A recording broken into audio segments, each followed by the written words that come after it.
Olá, bom dia. Chegou a sexta-feira. Obrigado pela sua audiência e, claro, a sua companhia. E a gente começa a edição do Noticidade Manhã com as notícias do trânsito da região. Nós vamos falar ao vivo com a repórter Andréia Trevisan, que tem as informações atualizadas. Bom dia, Andréia. Bom dia a todos que assistem ao Noticidade de Manhã. Eu estou na rodovia José Hermínio de Moraes, a Castelinho, aqui em Sorocaba. Por aqui o tráfego é intenso, mas o motorista não encontra problemas. O movimento é maior, sentido capital. Aproveitando, falando em Sorocaba, o motorista deve ter atenção. No Jardim Gutierrez, na rua Vicente de Cária, número 246, a via está interditada nos dois sentidos por causa de um acidente no Jardim Gutierrez. Também no centro de Sorocaba, atenção redobrada. O semáforo parou na rua Cesário Mota, esquina com a rua Professor Toledo. Rua Cesário Mota, esquina com a rua Professor Toledo, o semáforo parou. Atenção, então, motorista. E quem segue para a capital pelos sistemas Anhanguera, Bandeirantes e Castelo Raposo vai encontrar pontos de lentidão na via expressa na capital. Atenção redobrada. E ainda falando na capital, hoje o rodízio municipal proíbe circular no centro expandido da capital veículos com placas final 9 e 0. O horário é das 7 às 10 da manhã e das 5 da tarde às 8 da noite. A multa custa R$ 85,12, além de 4 pontos na carteira. Fernando.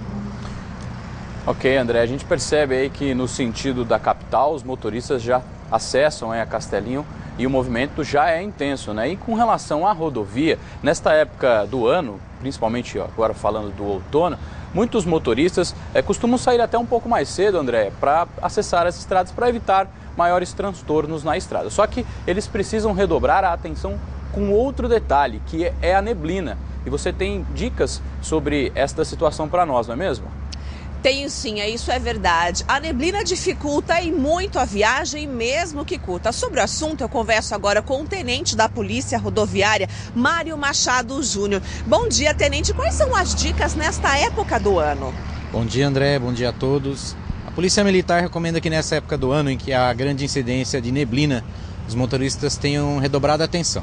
Então, o que nós recomendamos? Primeiro, a diminuição da velocidade, manter as luzes baixas do veículo acesa.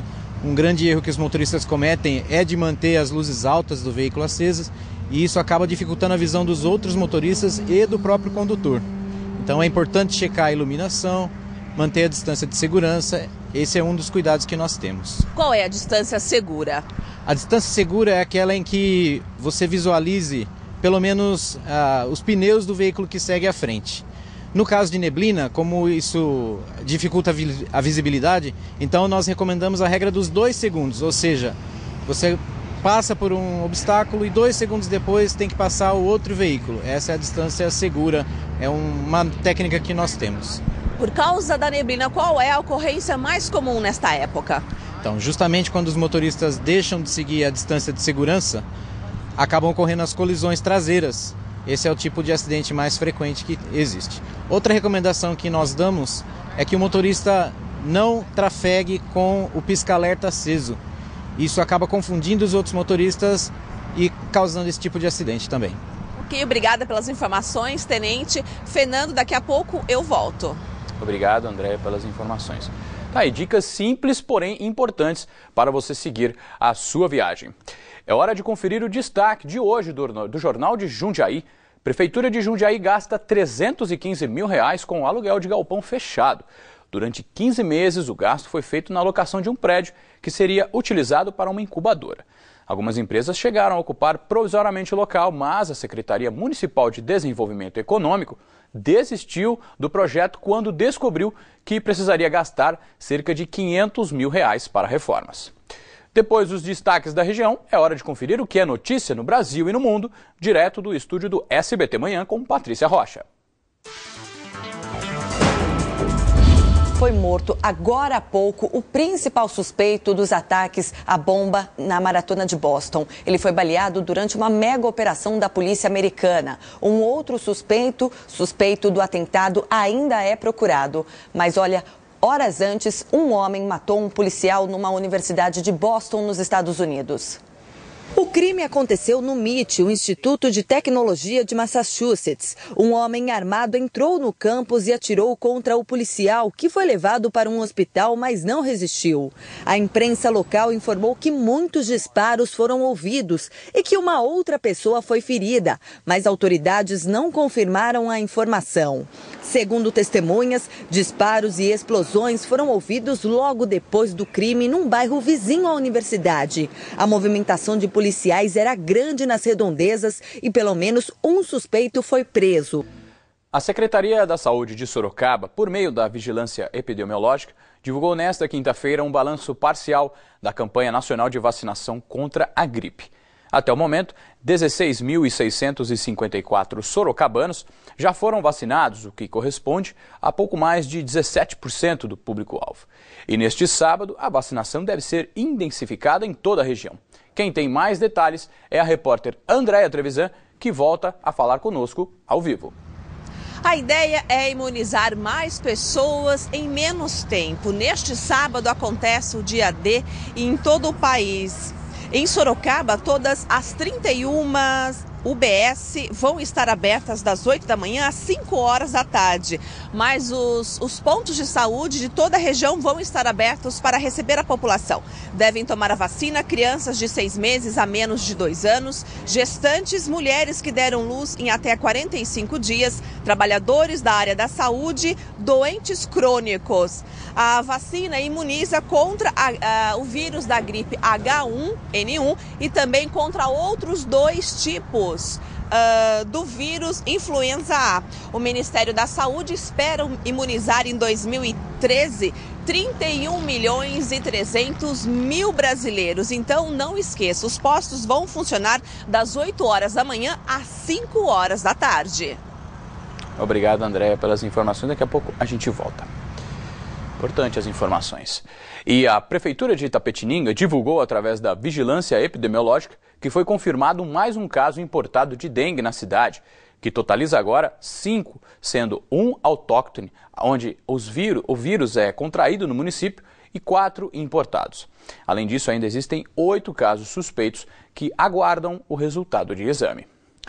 As investigações do Ministério Público correm o risco de parar, ser anuladas ou ainda ter os efeitos questionados judicialmente, caso o Congresso Nacional aprove a proposta de emenda constitucional, a PEC, que limita a prerrogativa de investigação do Ministério Público.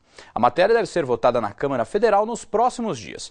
Só na região de Sorocaba, nos últimos 5 anos, pelo menos 11 operações foram conduzidas pelo Grupo de Atuação Especial de Combate ao Crime Organizado, o GAECO. A Operação Hipócrates desarticulou uma quadrilha infiltrada em pelo menos 13 hospitais do estado de São Paulo por suposto desvio de verbas públicas, facilitação em licitações e também falsos plantões. Em Sorocaba foram 12 presos suspeitos.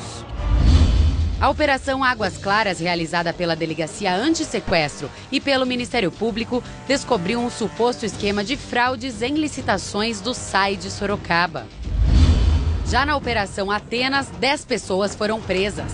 Dessas, 3 estavam em Itapetininga. Elas supostamente faziam parte do grupo de empresários, médicos e funcionários públicos que desviam verba do Hospital Regional de Itapetininga. Uma comissão de saúde decidiu interditar o Hospital Psiquiátrico Vera Cruz após denúncias de maus-tratos feitas pelo programa Conexão Repórter do SBT e apresentadas ao Ministério Público. Desde janeiro, a administração da instituição psiquiátrica é feita pela Prefeitura de Sorocaba. Vamos falar de esporte? No próximo domingo será realizada mais uma edição do programa Pedala Sorocaba. A concentração dos ciclistas está programada para ocorrer às 8h30 da manhã no Parque do Campolim. Quem tem mais informações sobre a atividade é a repórter Andréia Trevisan, que volta a falar conosco ao vivo, direto de Sorocaba. É a oportunidade de esquentar uma manhã fria como hoje. Sobre o assunto, eu converso agora com José Carlos de Almeida, que é da parte assessor técnico da URBS. Bom dia, toda a família pode participar? Bom dia. Claro, toda a família deve participar. É uma grande oportunidade das pessoas utilizarem a bicicleta para participar de um passeio e ver como a bicicleta pode ser um modo alternativo de transporte e virar uma rotina no seu dia a dia posteriormente. Qual é o percurso? São vários pontos de encontro. Isso, o programa Pedala Sorocaba vai completar 5 anos, né, de atividade, e nós programamos 4 saídas para contemplar toda a cidade. Zona Norte, Sul, Leste e Oeste. Na Zona Norte, no estacionamento do hipermercado Carrefour. No Sul, no Campolim. Na Zona Oeste, no Parque dos Espanhóis. E na Zona Leste, na Praça Oxford. Todas elas com destino à Marginal do Rio Sorocaba e uma grande festa no Parque das Águas. Agora nem precisa se inscrever, é só participar da festa. Claro, basta comparecer numa dessas 4 saídas a partir das 8h30 da manhã. A URBS e os representantes do Pedala Sorocaba estarão lá para dar toda a orientação possível aos participantes. Essa ideia surgiu no exterior, já é um sucesso em Sorocaba. A bicicleta tem se tornado o modo alternativo de transporte em todas as cidades do mundo. E em Sorocaba não seria diferente. E nós temos hoje particularmente uma rede cicloviária que proporciona aí a possibilidade de você se deslocar em todas as áreas da cidade. Tá todo mundo querendo saber se no final do percurso vai ter brindes. Com certeza, nós teremos lá no final, na confraternização, a distribuição de brindes e sorteios de bicicletas. Para quem nunca participou, ficar preocupado com a segurança, não precisa se preocupar com este item. Olha, nós recomendamos alguns cuidados especiais, como o uso do capacete, o uso de roupas leves, porém alertamos para roupas coloridas, já que no final do passeio, no retorno, as pessoas têm que ser vistas no trânsito, no retorno às suas residências. E a URBS vai estar acompanhando, né? Os agentes de trânsito, vai estar acompanhando todo mundo. Claro, o percurso todo é monitorado pelos agentes da URBS e pela Guarda Civil Municipal e também pelos monitores do programa Pedala Sorocaba. O convite está feito. Claro, novamente é um convite a participar dia 21 agora, a partir das 8h30 da manhã, nos 4 pontos de saída, um grande passeio ciclístico espera a população de Sorocaba e região. Ok, obrigada pelas informações. Não precisa se inscrever, é a partir das 8h30 da manhã nos 4 pontos de Sorocaba. Obrigado, Andréia. Muito mais do que um convite ao esporte, um convite à saúde. E o assunto ainda é esporte. 2 atletas de sumô da cidade de Salto representam a região amanhã, durante a disputa do Campeonato Sul-Americano na Argentina. 1, 2, 3 e assim vai. Essa é a rotina de Ana Cláudia. A lutadora já treina sumô há 11 anos, desde que o esporte chegou em Salto, uma das 10 equipes de sumô do estado. A atleta já representou o Brasil em várias ocasiões. A gente tem se dedicado a cada dia nos treinamentos aí. Nós temos um objetivo, uma vez que nós conseguimos conquistar a vaga para representar a seleção, então nós temos por obrigação de se esforçar para tentar alcançar um resultado cada vez melhor.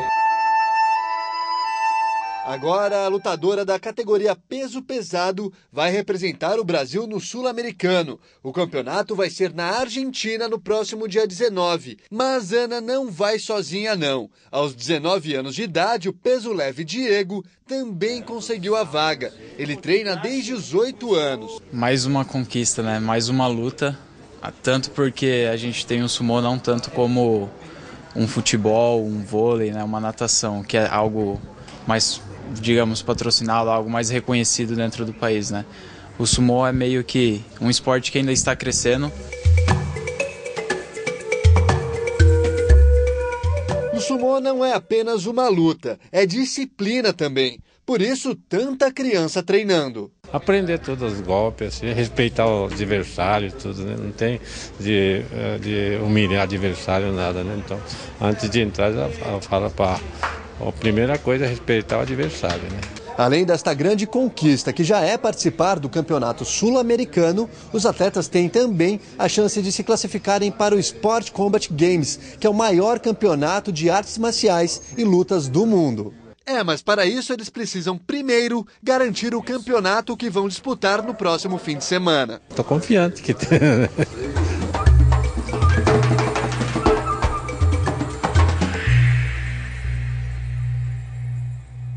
Boa sorte às competidoras. Apesar da baixa temperatura, a sexta-feira deve ser de sol em toda a região. Nós temos imagens ao vivo de Sorocaba, onde o sol, olha só que sol lindo, brilha forte nesta manhã. A mínima na cidade será de 14 e a máxima de 25 graus. Confira como fica o tempo em outras cidades.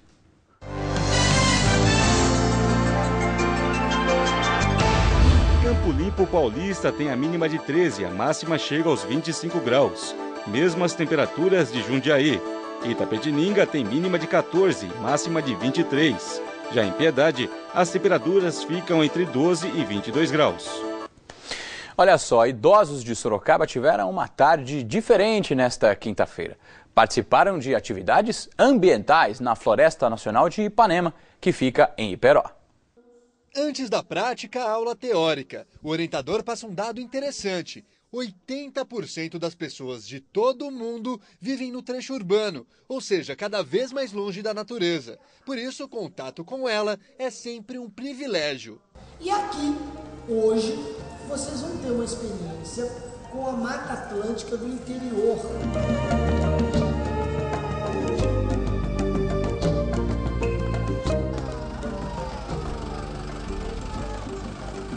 A maioria dos participantes já passou dos 70 anos e mesmo com alguma dificuldade, caminham floresta dentro. Tá difícil descer aí ou não? Bem difícil, né? O problema é... Quero ver subir depois, né? Durante o percurso, eles param e atentos ouvem as explicações. O Araribá, muito famoso, tem projeto com esse nome, Araribá. Como a presença humana espanta os animais, é difícil de encontrá-los. Por isso, é mais fácil ouvi-los. Em toda a extensão da floresta são 190 espécies de aves e mais 20 de mamíferos. Só que a biodiversidade chama a atenção também para as árvores. Essa figueira tem mais de 500 anos.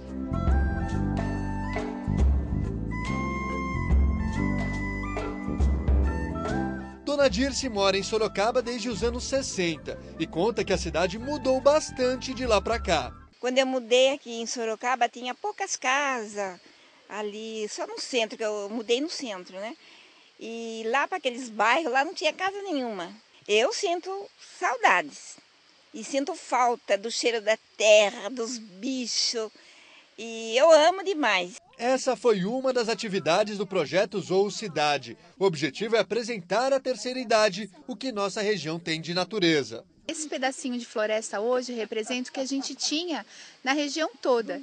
E saber que hoje em Sorocaba a biodiversidade está retornando. E saber que a turminha da melhor idade ainda tem muita lenha para queimar, para ajudar ainda a gente devolver essa qualidade ambiental no nosso pedaço. E por isso tem gente preocupada também com a preservação. Função de avós também é educar. Orientar bastante eles a não acabar com as plantas, respeitar bastante e não acabar com a água também, para ela continuar olhando. Estou adorando aqui, porque é muito gostoso. Como valeu a pena, né? Espero que todo mundo tenha a oportunidade de vir até aqui.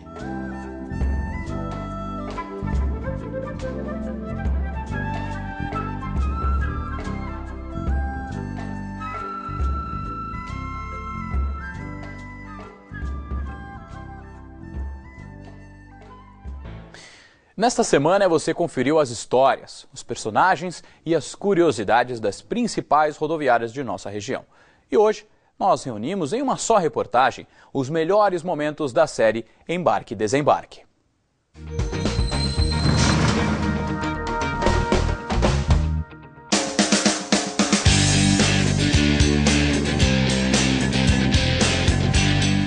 Chegadas e partidas dos mais apressados aos que têm um pouquinho mais de tempo para esperar pela viagem.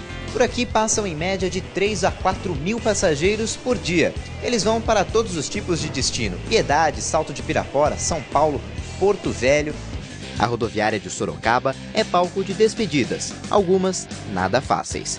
Irene e Luiz acompanharam a partida da filha para São Paulo, onde vai cursar faculdade. É muito emocionante, é uma mistura de tristeza e alegria e preocupação também, né?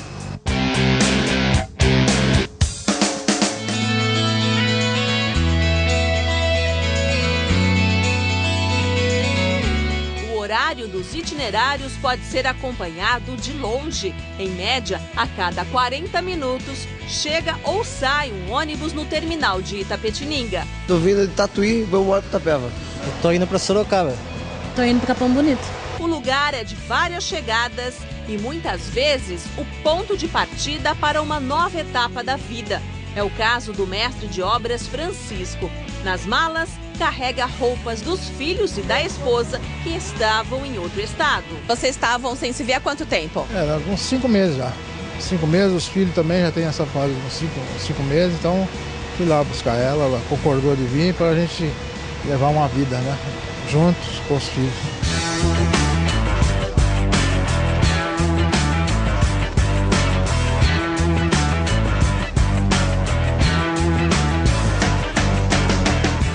A rodoviária de Itu recebe, em média, 7.000 viajantes por dia. Dona Evanda é a funcionária mais antiga da rodoviária. Começou quando tinha 21 anos, tempo que só trouxe alegrias.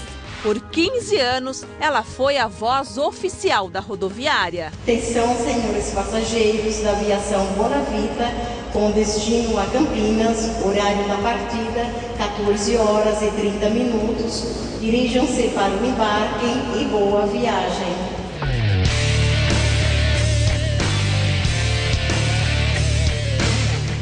Por aqui, a rodoviária é considerada um cartão postal da cidade. Para se ter uma ideia, mais de 5.000 pessoas transitam diariamente pela estação rodoviária José Alves, em Jundiaí.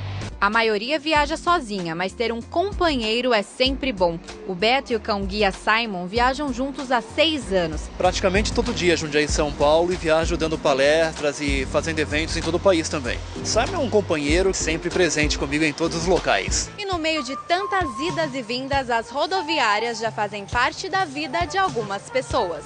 Coisa que gosto é poder partir sem ter plano. Melhor ainda é poder voltar quando quero. Todos os dias é um vai e vem. A vida se repete na estação. Tem gente que vem e quer voltar. Tem gente que vai, quer ficar. Tem gente que veio só olhar. Tem gente a sorrir e a chorar. E assim chegar e partir.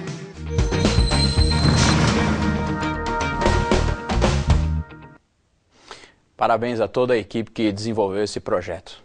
O Noticidade Manhã fica por aqui. Outras notícias da região você acompanha logo mais, à 13h, com o Nolan Robertos no Manchetes Noticidade. E a gente encerra esta edição com imagens ao vivo da rodovia José Hermílio de Moraes, a Castelinho, em Sorocaba. Um ótimo dia para você e, claro, um excelente final de semana para você e sua família. Saúde e sucesso!